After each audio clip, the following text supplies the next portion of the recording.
नमः शिवाय हरि ओम नमः शिवाय ओम नमः शिवाय हरि ओम नमः शिवाय हरि ओम नमः शिवाय हरि ओम नमः शिवाय हरि ओम नमः शिवाय हरि ओम नमः शिवाय। हरि शिव शंभु का महामंत्र है मुक्ति का उपाय, भोलेनाथ का हरि ओम नमः शिवाय हरि ओम नमः शिवाय हरि ओम हरि ओम नमः शिवाय हरि ओम नमः शिवाय हरि ओम। बोले शंकर भगवान की जय।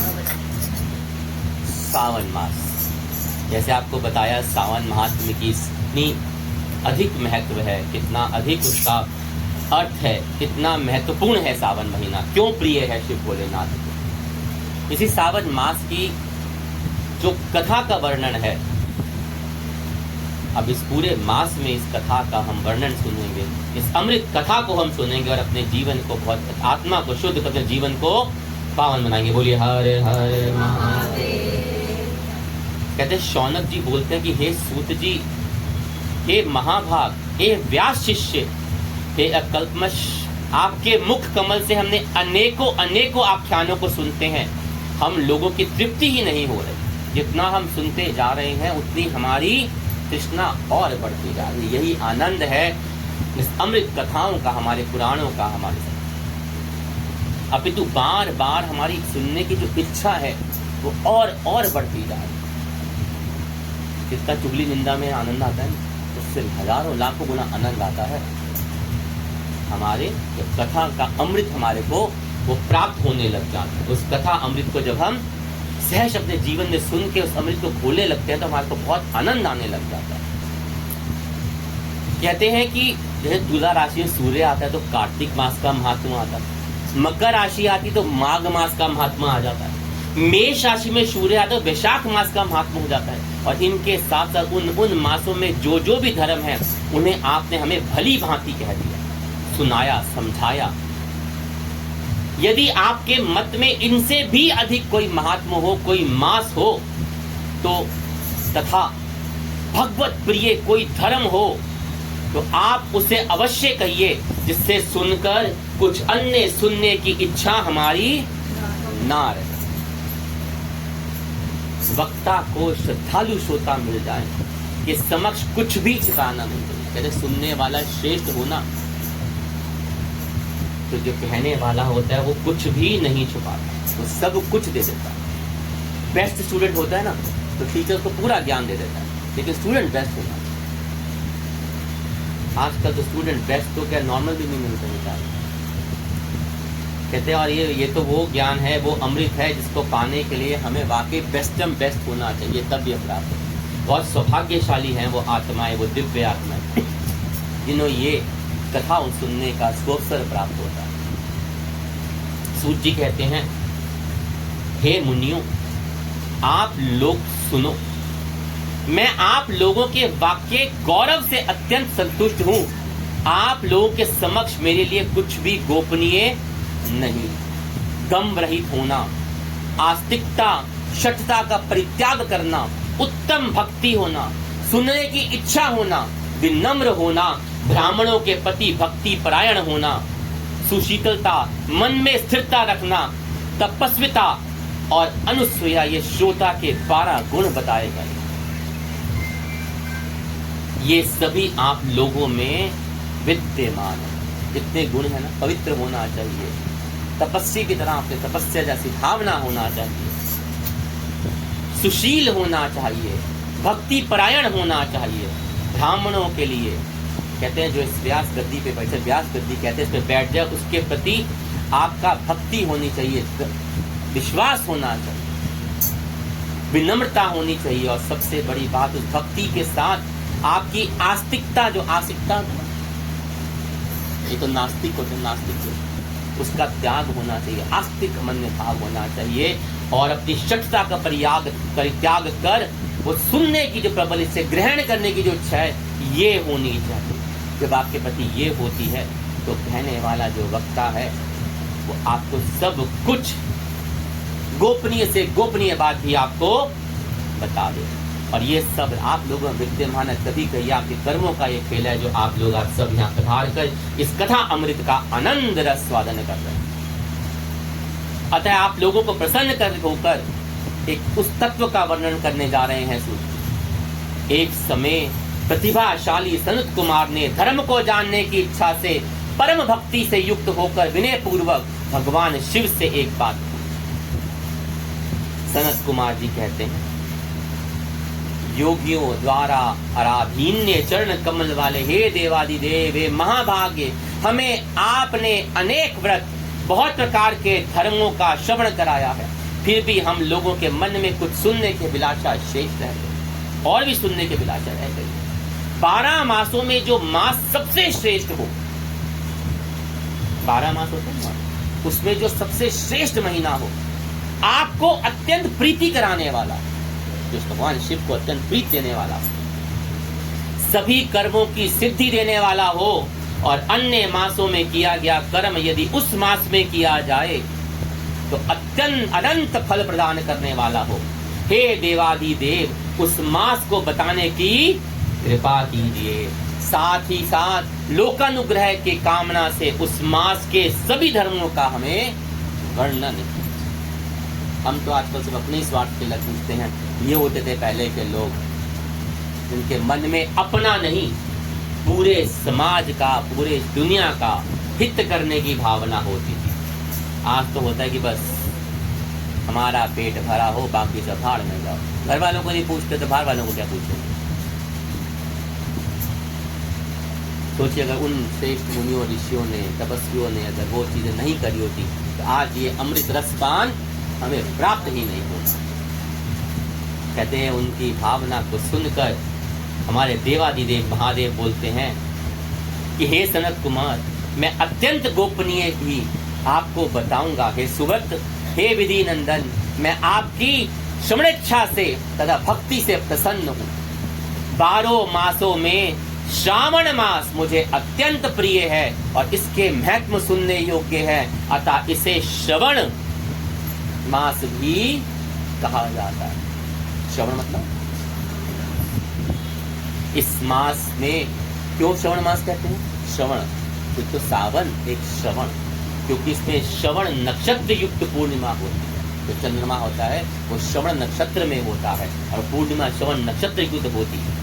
इसी कारण इसे श्रवण भी कहा जाता है और इसके महात्म में इसके श्रवण मात्र से सिद्धि प्रदान करने वाला होता है, इसलिए इसे श्रवण संज्ञा वाला कहा गया है। निर्मलता गुण के कारण यह आकाश में सदृश है, इसे नभा भी इसलिए कहते हैं। देवादिदेव महादेव की इस श्रावण मास के धर्मों की गणना करने में इस पृथ्वी लोक में कौन समर्थ हो सकता है, जिसके फल का संपूर्ण रूप से वर्णन करने के लिए ब्रह्मा जी के 4 मुख वाले हुए हैं, जिसके फल की महिमा देखने के लिए इंद्र 1000 नेत्र से युक्त हुए हैं और जिसके फल को कहने के लिए शेष नाग के 2000 जिह्वाएं संपन्न हो। इस पृथ्वी पे कौन उसका वर्णन करे? अधिक कहने का क्या प्रयोजन? इसके महात्मा को देखने और कहने में कोई समर्थ है ही नहीं, कोई समर्थ नहीं है। सावन मास की महिमा को हम सब कहते हैं, सुनते हैं, वो बात बिल्कुल बराबर। हे मुने, अन्य मास इसकी एक कला को भी प्राप्त नहीं होते। यह सभी व्रतों, सभी धर्मों से युक्त है और इस महीने में एक भी दिन ऐसा नहीं है जो व्रत से दिखाई ना हो या व्रत से रहित होता है। ऐसा भी कोई दिन जो पूरे सावन मास का करता है, ऐसा कोई दिन नहीं। इसमें पूरे कितने आते हैं त्योहार, जैसे बताया आपको थोड़ी देर पहले। इस मास में प्रायः सभी तिथियां, जो तिथियां आती हैं वो व्रत युक्त होती हैं, पूजा पाठ युक्त होती हैं, भक्ति परायण होती हैं। इसके महत्व के संदर्भ में मैंने जो कहा वह केवल प्रशंसा मात्र नहीं, आर्तों, जिज्ञासाओं, भक्तों, अर्थ की कामना करने वाले, मोक्ष की अभिलाषा रखने वाले और अपने अपने अभिशिष्ट की आकांक्षा रखने वाले चारों प्रकार के लोग, ब्रह्मचर्य हो, गृहस्थ हो, वानप्रस्थ हो, संन्यास आश्रम वाले हो, वो श्रावण मास में व्रत का अनुष्ठान अवश्य करना है। हम सबको इस पूरे मास में कोई ना कोई व्रत जो आते हैं उसका अनुष्ठान, व्रत में, जप तप में सबको करना है। ये भी एक तरह से हम व्रत ही कर रहे हैं, आप कथा सुन रहे हैं, ये भी एक तरह का व्रत, लेकिन इसका नियम से किया जाए तो ये व्रत, ये कथा सुनने का जो व्रत है ये भी अत्यंत फलदायक और लाभकारी होता है। और सबसे बड़ा तो नियम, समय पे आना। कथा शुरू होती है 3 बजे, 4 बजे लोग एंट्री करते हैं, चले जाएंगे, ऐसा नहीं होता। अगर आपको इस कथा अमृत का पान करना है, उसका फल लेना है, तो 3 मतलब 3। करवा चौथ का व्रत रखते हो ना, सुबह सर की सूर्य चंद्र को पहले खा लेते हो, बाद में खाओ, खा सकते हो। शाम को चांद निकलने से पहले अर्घ देकर भोजन कर सकते हो, नहीं कर सकते, नहीं ना। क्यों?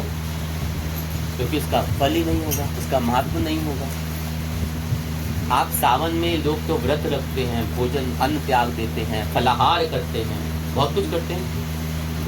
आप लोग चलो देखिए, हम कहते हैं यही कथा अमृत वाला व्रत रख लो, पर एक चीज का बड़ा अमृत होना चाहिए, क्या? व्रत, उसका नियम पक्का है। अगर 3 बजे कथा का वक्त है तो 2:45 बजे वहां पहुंचना, वरना वो व्रत का आधी कथा तो निकल गई, आधी कथा में क्या मिलेगा? लंगर तो पूरा बट गया, बाद में डोने साफ करने को मिला।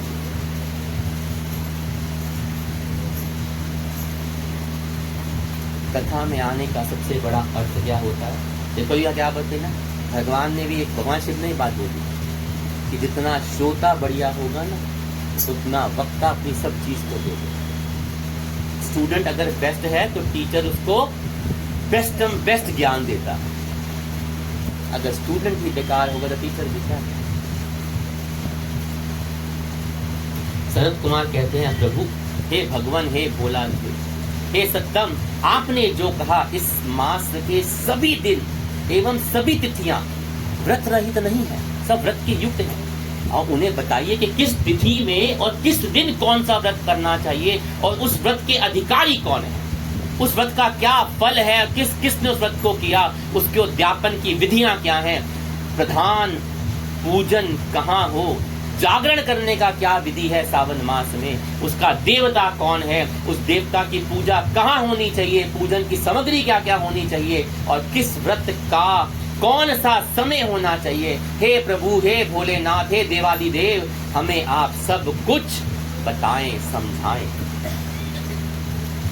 इस मास में आप मास जो आपको अत्यंत प्रिय क्यों है, किस कारण से यह पवित्र बन गया, इस मास में भगवान का कौन सा अवतार हुआ और सभी मासों में सावन मास को श्रेष्ठ कैसे हो गया, इसे उत्तम कैसे हो, और इस मास में कौन कौन धर्म अनुष्ठान के योग्य है। हे प्रभु, हे भोलेनाथ, हमें सब कुछ बताएं।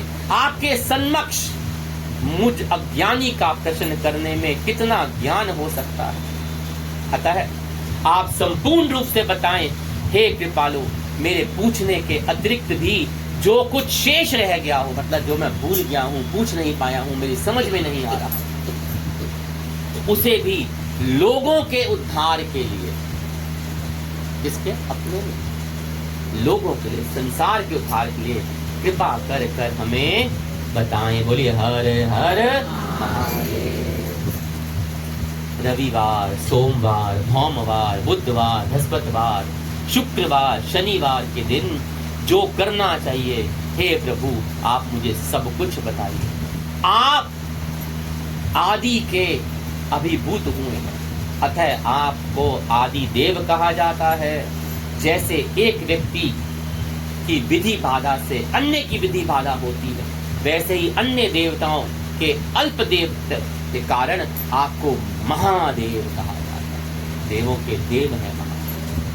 तीनों देवताओं के निवास स्थान पीपल वृक्ष के ऊपर सबसे ऊपर आपकी स्थिति होती है। पीपल के सबसे ऊपर चोटी पे भगवान भोलेनाथ। कल्याण रूप होने के कारण आप शिव हैं और पाप समूह को हरने के कारण आप हर हैं। बोलिए हर हर महादेव। आपके आदि देव होने में आपका शुक्ल वर्ण प्रमाण है, क्योंकि प्रकृति में शुक्ल वर्ण ही प्रधान है, अन्य वर्ण विकृत है।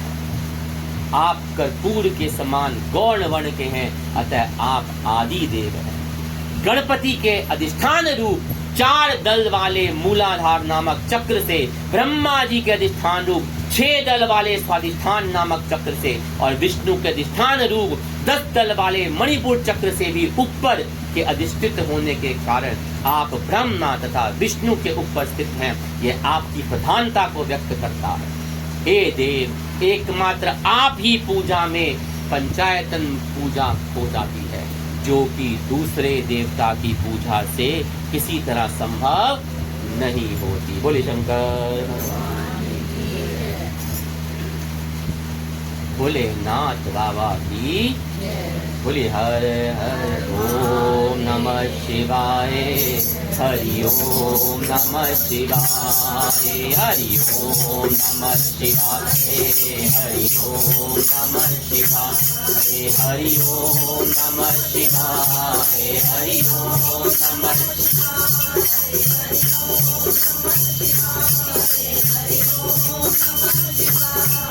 हरि ओम नमः शिवाय, हरि ओम नमः शिवाय, हरि ओम हरि ओम नमः शिवाय, हरि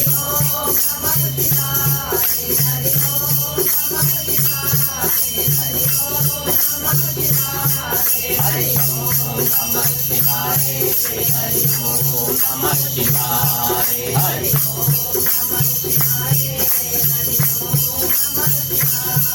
ओ शंकर का डमरू बाजे, शंकर का डमरू कैलाशपति शिव नाचे, कैलाशपति शिव नाचे। ओ शंकर का डमरू बाजे, शंकर का डमरू कैलाशपति शिव नाचे। ओ जटा जूट में नाचे गंगा जटा, ओ शिव मस्तक पे नाचे गंगा, ओ नाचे बांसुरी कंठ में, नाचे बांसुरी कंठ में, हे नाचे बांसुरी कंठ में। नागेश्वर गले में साजे, नागेश्वर गले में साजे, शंकर का डमरू बाजे, शंकर का डमरू बाजे। कैलाशपति शिव नाचे, कैलाशपति शिव नाचे, शंकर का डमरू बाजे, शंकर का डमरू बाजे। अरे शीश मुकुट सोहे अति सुंदर शीश मुकुट, अरे नाच रहे कानों में कुंडल, अरे कंकर नूपुर धर्म ओढ़नी, कंकर नूपुर धर्म ओढ़नी। भस्म दिगंबर नाचे, भस्म दिगंबर नाचे, शंकर का डमरू नाचे, शंकर का डमरू नाचे। कैलाशपति शिव नाचे, कैलाशपति शिव नाचे, शंकर का डमरू बाजे, शंकर का डमरू बाजे।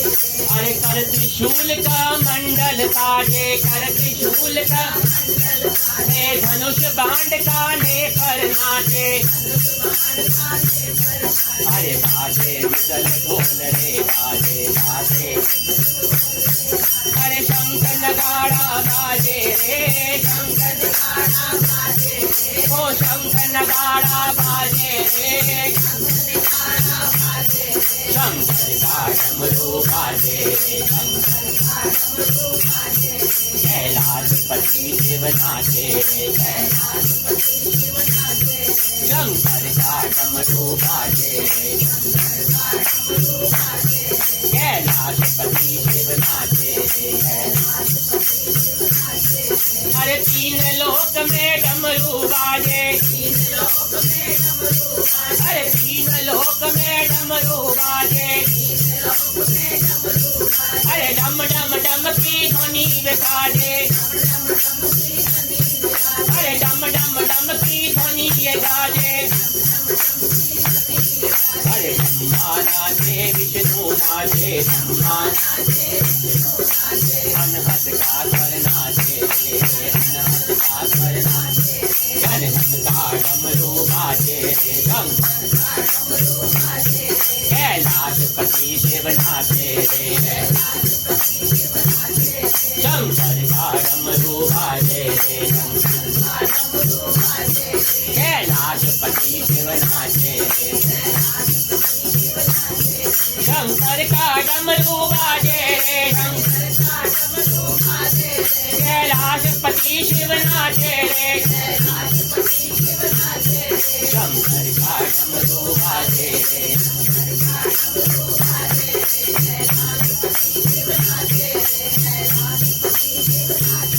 शंकर का डमरू बाजे, शंकर का डमरू बाजे, कैलाश पति शिव नाचे, कैलाश पति शिव नाचे, शंकर का डमरू बाजे, शंकर का कैलाश पति शिव नाचे। बोले शंकर भगवान।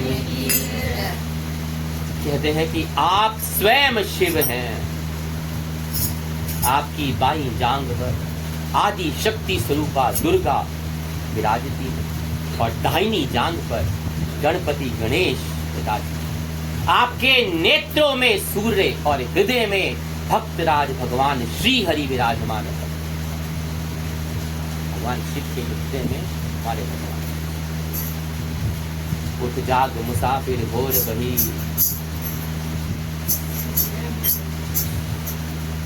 अब रैन कहाँ जो सोवत है, जो सोवत है वो सोवत है, जो जागत है वो। रैन मतलब दिन निकलने से नहीं होता। सत्संगियों के लिए तो सत्संग वो है जब दिन कौन सा है, जब सत्संग हो, वही सत्संग। कहते हैं आपके हृदय में साक्षात श्री हरि विष्णु विराजते हैं। अन्न के ब्रह्म रूप होने तथा रास के विष्णु रूप होने और आपके उनका भोक्ता होने के कारण ही आपके ईशान, आपके शेष तत्वों में इसे संदेह नहीं हो सकता। आपको सबको विरक्ति की शिक्षा देने हेतु ही आप शमशान में और पर्वत पर निवास करते हैं। भगवान कहाँ निवास करते हैं?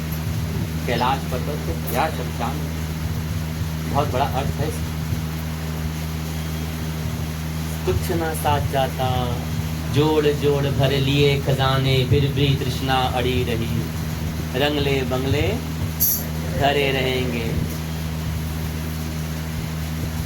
1 रुपया भी तो साथ मिला, जिनके जोड़ जोड़ मर जाओगे सारी जिंदगी। उठ जाते हुए ना दीप उत्तर नुआ थी जिन्हें सारे नक दा कोक का भी उतार लें दिया। सही गल है, तुमने भी किए होंगे अपनी सास बहू को। जाते थे उतारते ही हैं, कोई छोड़ता है? किसने आज तक देखा है किसी को सोने की चूड़ियों साथ भेज दिया शमशान? तो जोड़ जोड़ भर लिए खजाने, भरे रहो धरे रहो, कुछ फर्क नहीं पड़ता। चौकीदार बन के बैठे हो, चौकीदार बन के निकल जाओगे, बाद में हो जाता है। वो देखा है, वो खजाने के ऊपर वो बैठा होता है, वही है आप लोग। भोलेनाथ शमशान में विराजते और यही कहते हैं कि कुछ काम नहीं जाता, देखो। और सबसे सुखी हैं वो, परम सुख प्रदान करते हैं, ऐश्वर्य प्रदान करने वाले भोलेनाथ हैं। लोग ना भगवान विष्णु की भक्ति करते हैं इसलिए कि हमें अन्न धन मिलेगा, कुछ ना मिलता। भगवान विष्णु भक्ति प्रदान करने वाले हैं। जितनी भक्ति, जितनी सेवा, जितना आनंद, जितना वैराग्य भगवान विष्णु को देना ना, कोई नहीं दे सकता। और ऐश्वर्य प्रदान करने वाले कौन? शिव शंकर भोलेनाथ। लेकिन वो फिर भी सिखाते हैं साथ कुछ नहीं, सब यहीं धरे का धरा, सब कुछ देने वाला आप औगरदानी, सबको देने वाले औगरदानी। आप कहाँ रहते हैं? शमशान में या पहाड़ की चोटी पे, जा कोई नहीं जाता, क्योंकि साथ तो कुछ जाना नहीं। जिंदगी भर हेरा फेरी, इसको लूट, इसकी टोपी उसके से जोड़ लो, भर लो, रख लो, धर लो और बाद में छोड़ जाओ धिया पुत्र वास्ते।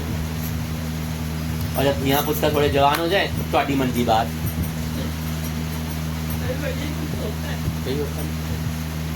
हाय मेरा पुत्र, हाय मेरा पुत्र, हाय मेरा पुत्र। पुत्र ने एक बार ब्याह के दिखाओ। 25-25 साल लगा देते हैं बेटा बनाने में, और वो जो पढ़ाई आते हैं ना, वो एक रात में माँ बाप को घर की बसा लेता बेचारा। ठीक है, सारे जैसे होते हैं, ऐसा नहीं होता।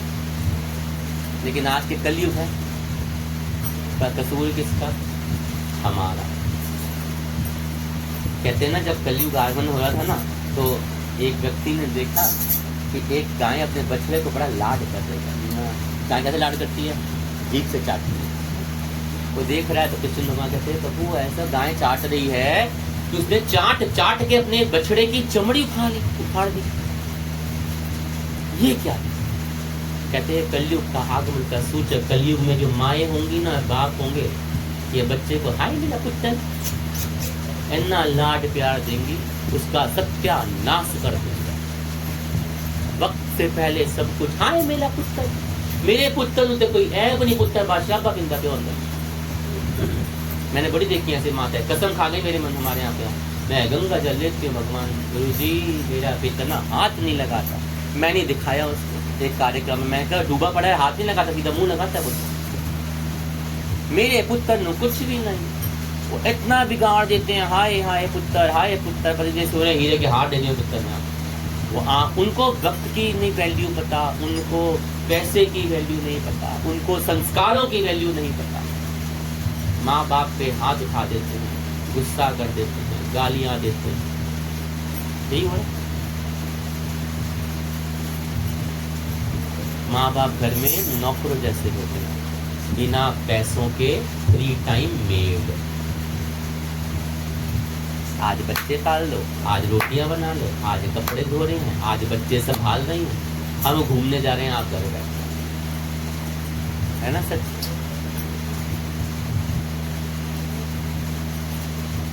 कर कौन रहा है? हम खुद संस्कार दे नहीं रहे, फिर हम बाद में पछताएं, रोए, इसका कोई फायदा नहीं। अब पछतात हो तो क्या जब गुड़िया चुक गई। भगवान यही तो सिखाते हैं कि देख लीजिए, सब कुछ है, सब सक्षम हूँ, मैं ही सर्वोपरि हूँ, मैं ही पर ब्रह्म हूँ। लेकिन कुछ लोग जोड़ के रखने, दान नहीं होता। कहते हाथ वो अच्छे जो दान कर सके, दान तो निकलता ही नहीं। पैर वो अच्छे जो सत्संग मंदिर जा सके, वो टाइम ही नहीं होता। जीवा वो अच्छी जो भजन सत्संग कर सके, लेकिन यह निंदा चुगली किसी को फुर्सत नहीं मिलती। अभी बोलो 2 घंटे खड़े की बुराइयां हो जाएंगी, लेकिन सत्संग में आधा घंटा घड़ियां देखते हैं, टाइम नहीं हुआ।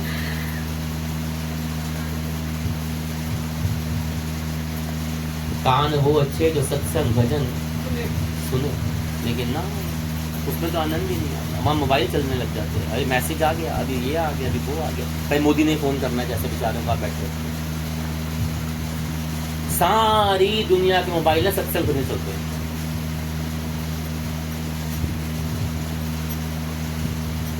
अरे आप घंटा आते हो, 1 घंटे के लिए, उसमें मोबाइल को स्विच ऑफ कर।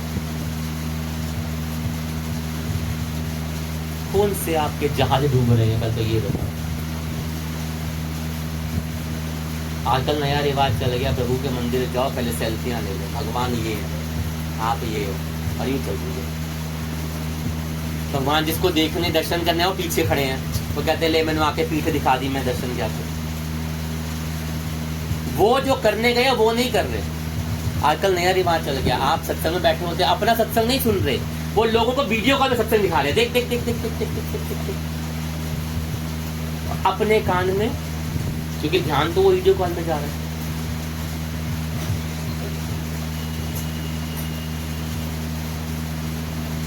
ध्यान किसमें है कि मैं जिसको दिखा रही हूं कि देख मैं सत्संग में बैठी हूं, तू सुन। सुन नहीं, तू देख कि मैं सत्संग में बैठी हूं, मैं कितनी बड़ी धर्मात्मा आत्मा हूं, है ना? सत्संग में तो ध्यान ही नहीं होता, कितना बड़ा दुर्भाग्य होगा।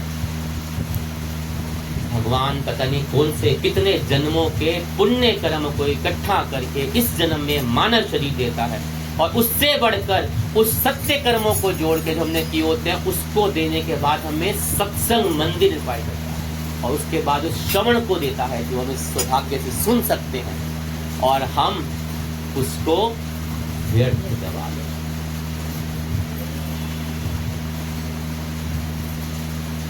जिसका नियम नहीं ना उसका कुछ नहीं। भगवान कहता है तू मेरे लिए सब कुछ छोड़ के देख, मैं तेरे सारे कार्य कर दूंगा, लेकिन जो अगर मेरे को छोड़ के दूसरे कार्य करते ना तेरा वो होगा ना ध्यान से होगा, क्योंकि होना तो वही जो राम रची रहा था। एक महीने की कथा देखे जाए कौन कौन नियम से निभाता है बिना एक छुट्टी किए, वो मानता आनंद उसमें आता, क्योंकि वो लगन होनी चाहिए कि मुझे उस कथा में जाना है, सारे कार्य बाद में, मेरा कथा कर। क्योंकि भगवान ना कुछ नहीं था, भगवान आपसे दो ही भाता, आपका भाव और आपकी भावना। बोलिए हर हर। क्योंकि वो तो शमशान वासी, उसको तो कुछ चाहिए ही नहीं, ना आपके नोट चाहिए, ना आपके श्रृंगार चाहिए, उसको आपका भाव चाहिए, श्रद्धा चाहिए, भक्ति चाहिए, नियम चाहिए।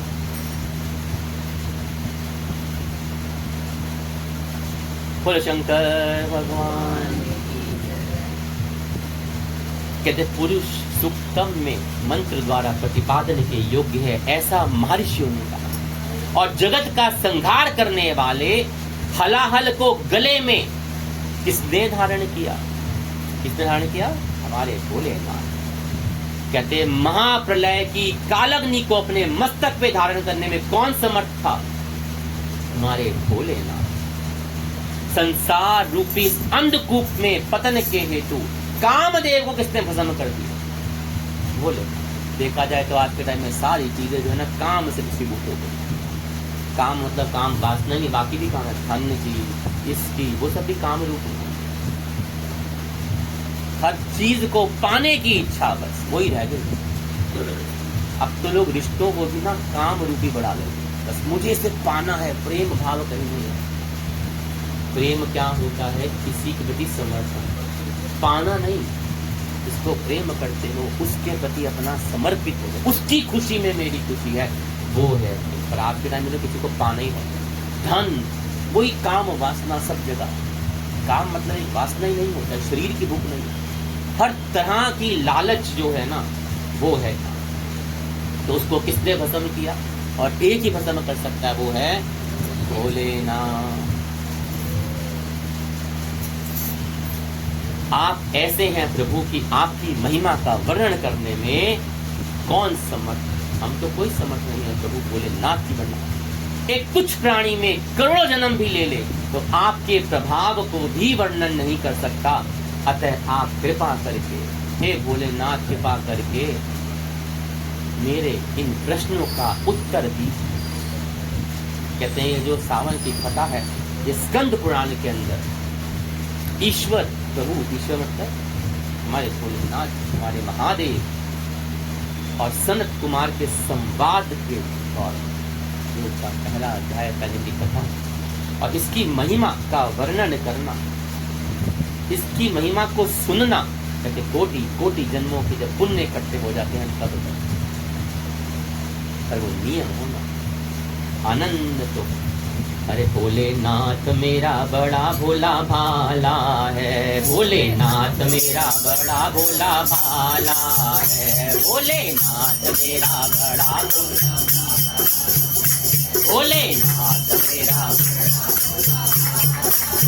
वो सब कहते हैं वो डमरू वाला है, सब ओ भोलेनाथ मेरा बड़ा भोला भाला है, भोला। अरे विश्व बड़ा सुर असुरों का भाला, विश्व बड़ा सुर असुरों का भाला, पिया था हलाहल मेरा हिम्मत वाला, पिया था हलाहल मेरा हिम्मत वाला। अरे कोई तेरे जैसा ना विष पीने वाला है, कोई भोलेनाथ मेरा बड़ा भोला भाला है, भोलानाथ मेरा बड़ा। वो सब कहते हैं वो डमरू वाला है, सब ओ भोलानाथ मेरा बड़ा भोला भाला है, भोलानाथ। कैलाश पर्वत में आसन लगाया, कैलाश अरे गंगा जी को जटा में तुमने समाया, गंगा जी को वो कैसी लीला रचाए डमरू वाला, कैसी लीला रचाए वो भोलेनाथ मेरा बड़ा भोला भाला है, भोलानाथ मेरा बड़ा। ओ कहते हैं सब डमरू वाला है, कहते हैं सब हाँ भोलानाथ मेरा बड़ा भोला भाला है।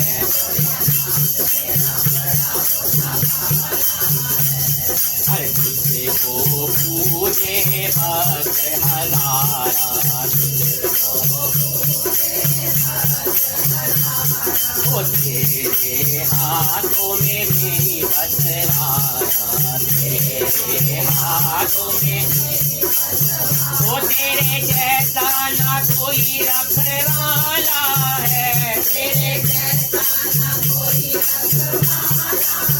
ओ भोलेनाथ तेरा बड़ा भोला भाला है, भोलानाथ तेरा बड़ा भोला भाला है, भोलेनाथ मेरा बड़ा भोला भाला है।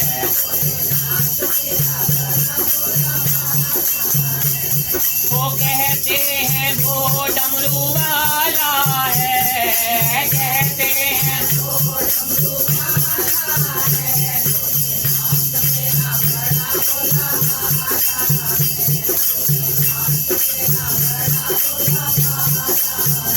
भोलेनाथ मेरा बड़ा भोला भाला है, भोलेनाथ मेरा भोलानाथ मेरा बड़ा भोला भाला है, भोलानाथ भोलेनाथ मेरा बड़ा भोला भाला है। सबकी इच्छा को पूर्ण करने के लिए, जग कल्याण के लिए सनत कुमार जी ने भगवान शिव से संसार के कल्याण हेतु ये प्रश्न किया और भगवान शिव इसका जवाब उत्तर देते।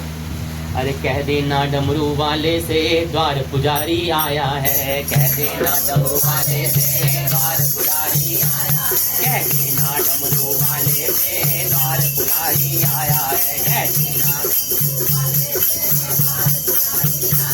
तेरे द्वार पुजारी आया है, तेरे द्वार पुजारी आया है, तेरे द्वार पुजारी कैसे ना डमरू वाले तेरे द्वार पुजारी आया है, कैसे ना डमरू ना थाली है ना लोटा है ना है कैलाशा, ना थाली है ना लोटा है ना है तेरा गलता, खाली हाथ पुजारी आया, खाली ओ खाली हाथ पुजारी आया, द्वार पुजारी आया है, द्वार पुजारी आया है, द्वार पुजारी आया है, कैसे ना डमरू वाले से द्वार पुजारी आया है, कैसे ना डमरू वाले से द्वार पुजारी आया है।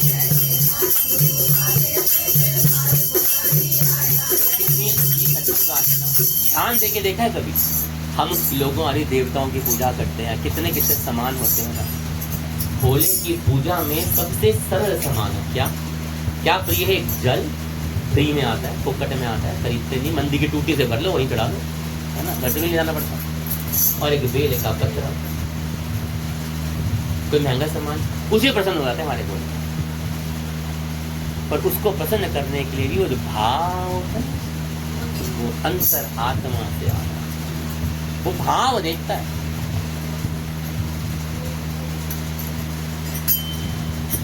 और वो भाव ही सबसे जरूरी। एक जल का भी अभिषेक है ना,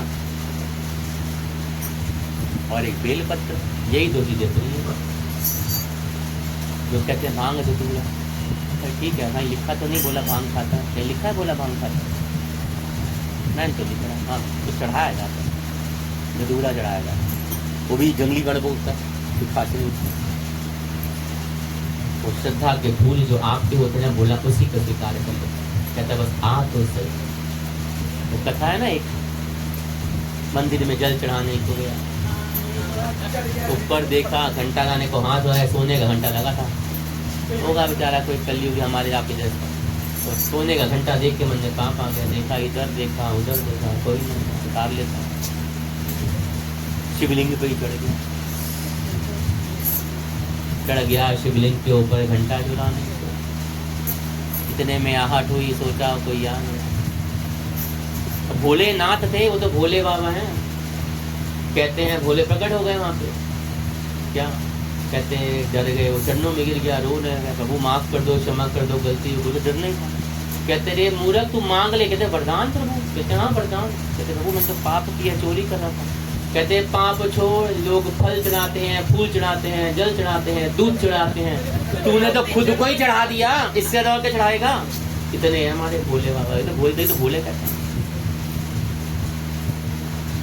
ऐसे हैं वो भाव देख। वही तो कह देना डमरू वाले से तेरे द्वार पुजारी आया है, कह देना